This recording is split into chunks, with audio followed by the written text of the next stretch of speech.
Muy bien, comenzamos con unos nuevos conceptos que son fundamentales en matemática y realmente lo utilizamos muy a menudo.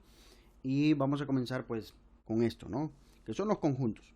Bueno, y realmente definir qué es un conjunto, aunque parezca trivial o sencillo, no es nada fácil. Realmente hay ciertas discusiones filosóficas al respecto, pero bueno, básicamente un conjunto es una idea abstracta que nos permite a nosotros eh, a conglomerar o definir o agrupar elementos que comparten características en común. Eso es en esencia.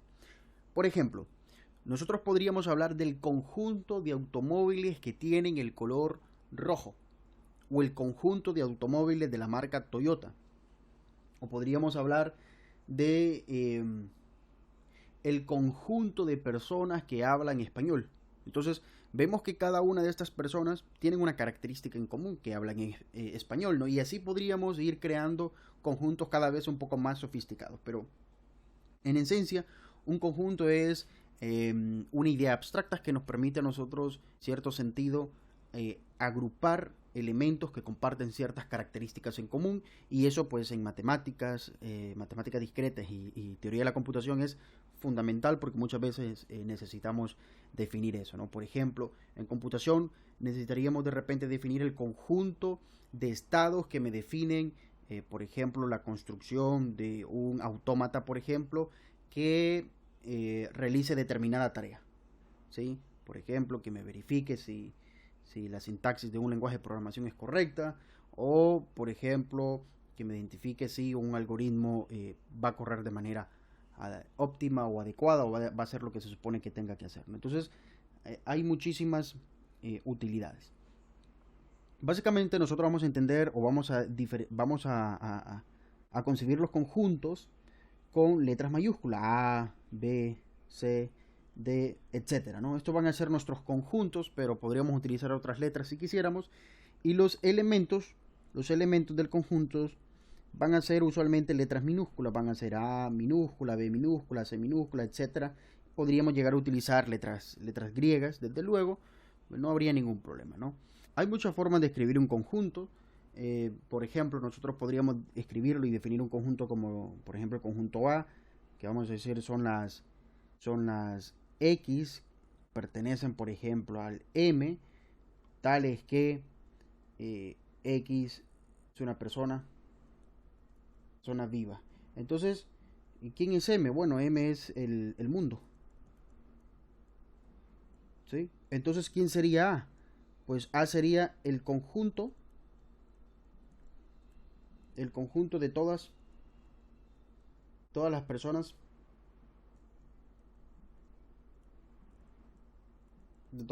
vivas, ¿verdad? ¿Por qué? Porque aquí lo estoy definiendo. A, A es el conjunto de las X que pertenecen al mundo, tal que, vean aquí ya está la característica o la propiedad que deben cumplir esos X, que es una persona viva. Por ejemplo, podríamos decir, bueno, A o B, por decir algo, B son, por ejemplo, eh, el conjunto X, perdón, son los elementos X que nuevamente pertenecen al mundo, para mantenerlo simple, tales que X um, no han sido infectados por, por esto, ¿sí? Entonces ya vemos que X es un grupo específico de personas, no son todas, sino aquellas personas que no han sido infectados por esta enfermedad. Entonces, algo muy importante a denotar aquí nuevamente son los corchetes. Eso es la manera en la que vamos a denotar los conjuntos. Número uno, número dos, los elementos son elementos pequeños, ¿ok? Así que eso es muy importante. De manera implícita, aquí hay otros conceptos, como lo es, por ejemplo, noten que, por ejemplo, si yo digo y entonces en el mundo, pues nosotros tenemos diferentes seres vivos, ¿no? Pero particularmente nos estamos refiriendo al conjunto de personas. Entonces vemos que esto de acá, estos elementos de acá, A, pues básicamente está contenido en M, ¿sí? Contenido Y por ejemplo B también está contenido en M. Entonces este es el símbolo de contenido y básicamente lo que nos dice que un conjunto esté contenido en otro es que ese conjunto es más pequeño, ¿sí? Es decir que los elementos, esto básicamente nos dice que los elementos de X, los elementos de A, los elementos X que pertenecen a A, también están en M, en este caso. Eso significa, entonces básicamente los Y que pertenecen a B implica que Y también pertenecen a M. Eso es técnicamente un subconjunto, ¿no? Y aquí hay algo muy importante, que esto es para todos los elementos de A y para todos los elementos de B. Sí podríamos darnos muchísimos más ejemplos, por ejemplo, valga la redundancia, ¿no? Si yo digo que A es el elemento, vamos a decir, 1, ¿sí? Y el elemento que solamente, A es el conjunto que solamente tiene el elemento 1 y B, por ejemplo, es el elemento que tiene a 1 y a 1. Y entonces, a pesar que aquí veamos que aparece el 1 y aquí aparece el 1, esto no es lo mismo. Este de aquí es el elemento 1 y este de acá es el conjunto que tiene un elemento que es el 1, ¿sí? Pero este es un conjunto que tiene solamente un elemento y es el 1. Son dos cosas diferentes, es decir que uno es distinto a esto. Este es un elemento y este es un conjunto que tiene el 1. Entonces, la pregunta es, ¿acaso A es subconjunto de B? Y la respuesta es que sí, ¿verdad? Sí, ¿por qué? Porque si yo tomo el único X que pertenece a A, en este caso, para hacer un paréntesis, ¿quién es ese X? Bueno, ese X es 1. Entonces, 1 pertenece a B, como bien lo habíamos mencionado ahí, ¿no? Así que, bueno, como B tiene el único elemento que tiene A, entonces A está contenido en B. Más poderosamente, vean que este elemento de aquí, este elemento de B, ¿verdad? Es el conjunto A. Bueno, esto nos permite a nosotros darnos una idea. Bueno, sabemos que hay conjuntos y son ideas abstractas que nos definen, agrupan elementos que comparten características en común. Tenemos los subconjuntos, conjuntos. Y algo muy importante aquí, que es lo que nos compete a nosotros, es por ejemplo, ¿cómo puedo yo demostrar? Este caso fue muy simple, ¿no? Porque teníamos los elementos y los elementos son finitos. Los elementos son muy grandes, son infinitos. Podríamos tener conjuntos infinitos. La gran pregunta es cómo demuestro yo entonces que un conjunto es subconjunto de otro. Por ejemplo, si yo tengo un conjunto X, ¿cómo puedo yo demostrar que ese subconjunto, es un subconjunto del conjunto Y? Bueno, los pasos son bien simples. Pasos es, número 1, poner un elemento A en X fijo, pero arbitrario, o sea, general, ¿ok? Y a través de una serie de razonamientos, concluir que ese mismo elemento A pertenece al conjunto Y. Esa es la manera en la que vamos a demostrar que un conjunto es subconjunto de otro. Ahora, ¿de qué manera podríamos demostrar que X, por ejemplo, no es un subconjunto de Y? Muy simple, con el contraejemplo. ¿Cómo así? Bueno, encontrando un elemento A en X tal que ese A no pertenezca a Y, ¿ok? Tal que ese A no pertenezca. Esa es la manera en la que nosotros vamos a demostrar que un conjunto no es subconjunto de otro, ¿ok? Vamos a ver.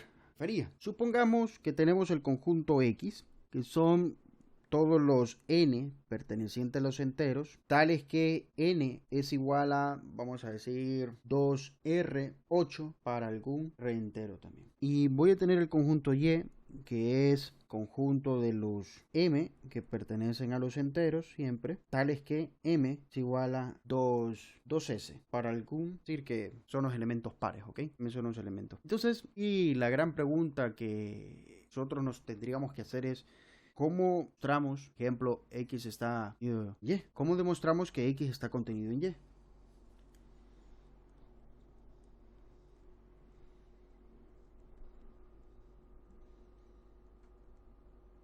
Por demostrar que X está contenido en Y. ¿Cómo hacemos eso? Interesante, ¿no? Número 1. Número 2 es por preguntarnos, ¿el conjunto X es finito o infinito? El conjunto Y es finito o infinito. Resulta que ambos son infinitos, ¿no?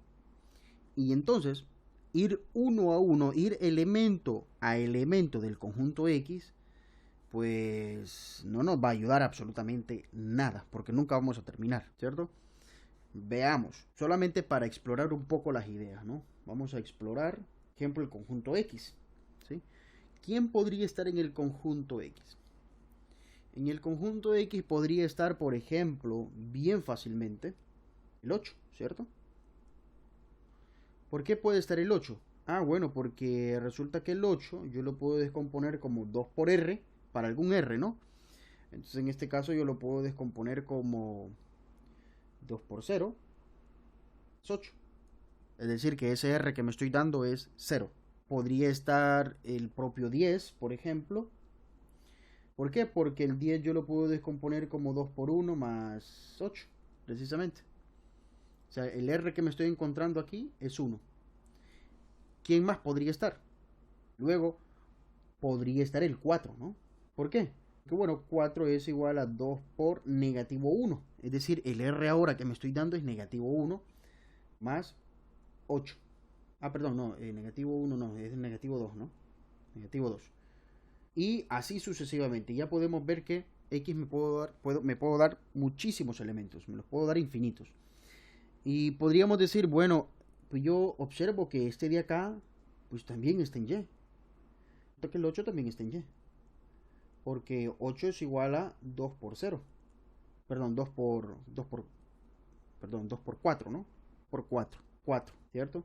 El S del conjunto Y, el S del conjunto Y, en este caso es 4. También podemos observar que el 10 está en Y, porque 10 es igual a 2 por 5. También podemos observar que 4 está en el conjunto Y, porque 4 es igual a 2 por 2. Observemos que este es el S en el Y, este es el S, este es el S, y este de aquí era el R en el conjunto X, ¿ok? R, perdón, y R, ¿ok? Entonces, la intuición nos dice que en efecto, si nosotros agarramos un elemento de X, ese elemento en X lo podemos llevar al elemento en Y. La cosa es que, nuevamente, no podemos hacerlo uno a uno porque estos conjuntos son infinitos, así que nunca vamos a terminar, no podemos hacer eso. Así que tenemos que, nuevamente, tomar un elemento particular, un elemento fijo pero arbitrario, y tratar de ver de qué manera lo llevamos hacia el otro conjunto Y. Así que yo voy a decir aquí prueba, ¿ok? Como yo quiero demostrar esto y la intuición me dice que es cierto, ¿verdad? Yo puedo decir lo siguiente, bueno, voy a dar un elemento, sea X, o mejor dicho, sea N, que pertenece a X, ¿sí? Entonces, nosotros sabemos que ese N es igual a 2R más 8 para algún R entero. Eso lo sabemos. ¿Por qué? Porque noten aquí algo muy importante. Yo me estoy dando un elemento N de X. Entonces, como yo sé que ese elemento pertenece en X, yo sé que ese elemento cumple una propiedad, que es precisamente esta propiedad. Y si quieren, para no confundirnos, yo puedo quitarle, en lugar de nombrarle N, le voy a nombrar P, vaya, para que no se vayan a confundir que es este mismo elemento. ¿Sí? Para que no pensemos que tiene que ser el mismo elemento. ¿Sí? Entonces, sea P que pertenece a X, entonces ese P debe cumplir esa propiedad, ¿cierto? Debe cumplirla, porque es un elemento de X. Entonces, notemos que P es igual a 2R más 8 y esto es igual a 2 por R más 4, ¿cierto? Nosotros podríamos decir aquí, tomando S igual a R más 4, esto pertenece a los enteros. Tengo que aclarar que pertenece a los enteros, ¿no?